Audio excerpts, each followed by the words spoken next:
But let's not waste your time or his. He has a pretty important game this weekend as well at Texas Tech. The head coach at the University of Arkansas, Brett Bielema, and he joins us. Coach, I hope all is well. You've got a big weekend ahead, and I know Arkansas fans are looking forward to the trip. Good afternoon.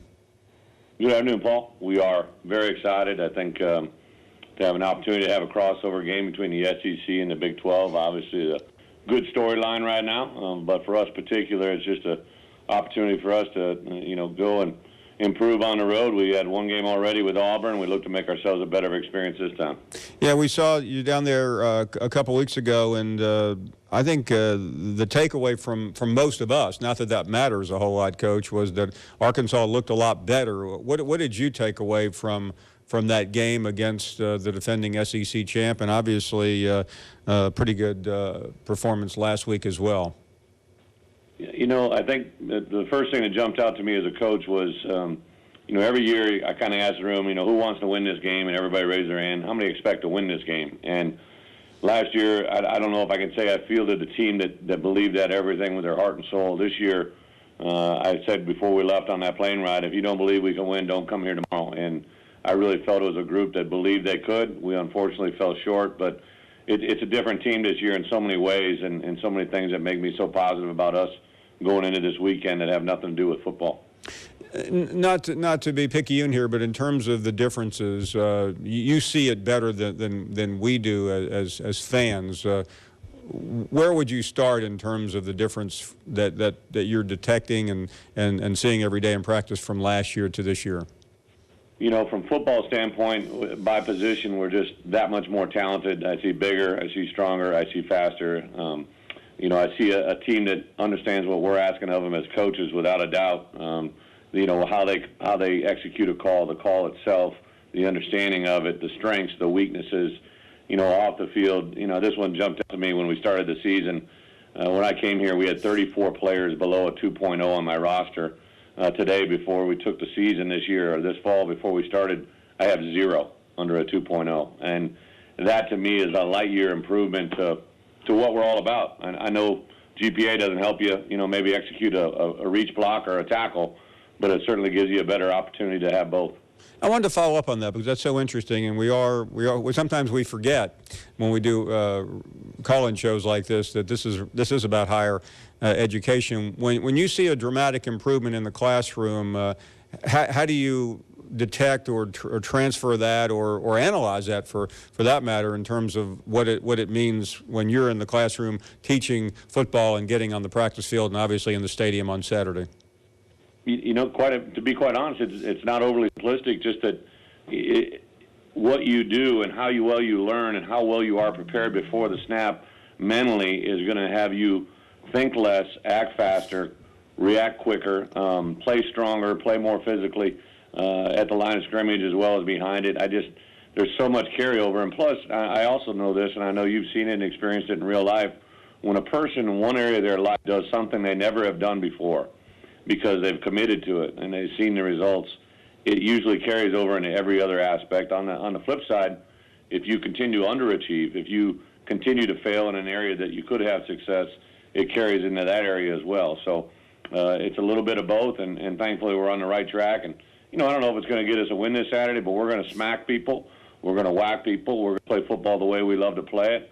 We're going to play a 4-quarter game unlike what we did at Auburn, and we'll see where we're at the end of the game. Let's talk about your very talented running back group as well as the quarterback, Brandon Allen. So let's start with the quarterback. What has he done differently this year, or how has he improved perhaps from a year ago? And then we'll get to the vaunted running backs of the Hogs.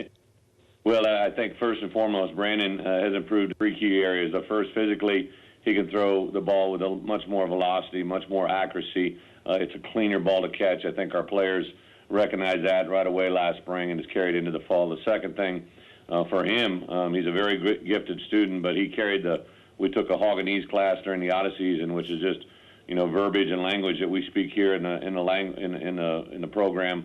Speaking Haganese just means we talk in a language that's different than everybody else, but we have to understand it better than everybody else. So his understanding of our offense is that much better. But the third thing, and probably the key element, all quarterbacks are viewed by their personal stats, but in reality, the number of wins and losses is greatly determined by the players around them. And, you know, from our offensive line to our tight ends to our running backs to our fullbacks to our wide receivers, they all just have so much faith in what BA has done and what he continues to show them every day in practice.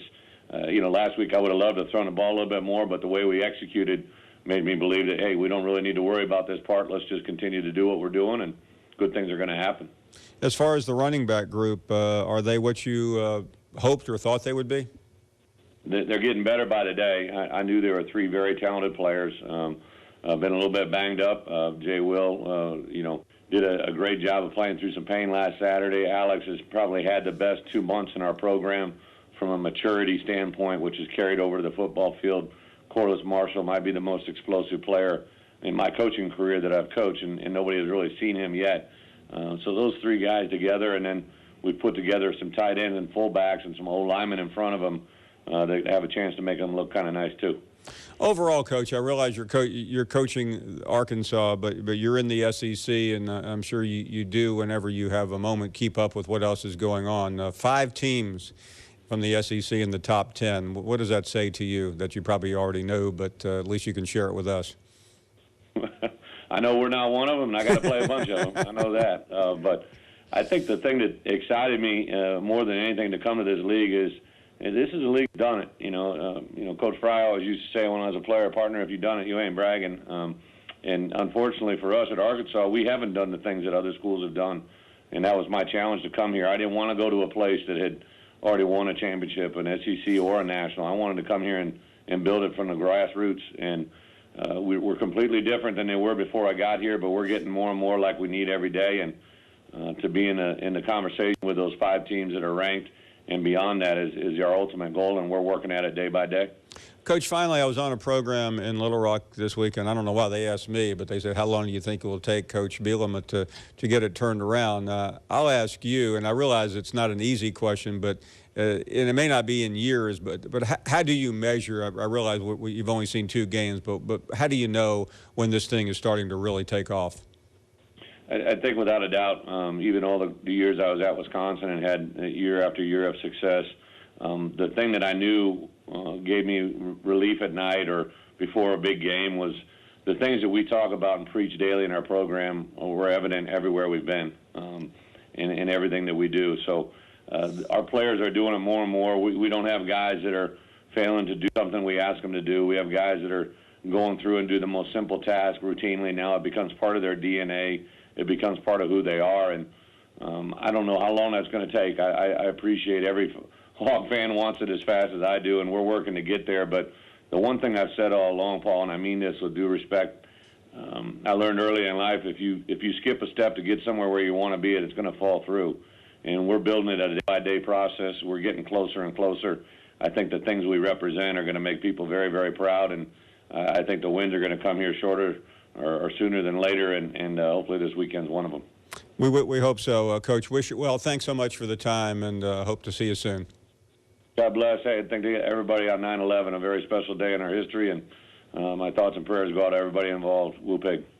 Thank you, Coach. Well said, and I think everyone echoes what Coach Bielema said. I had a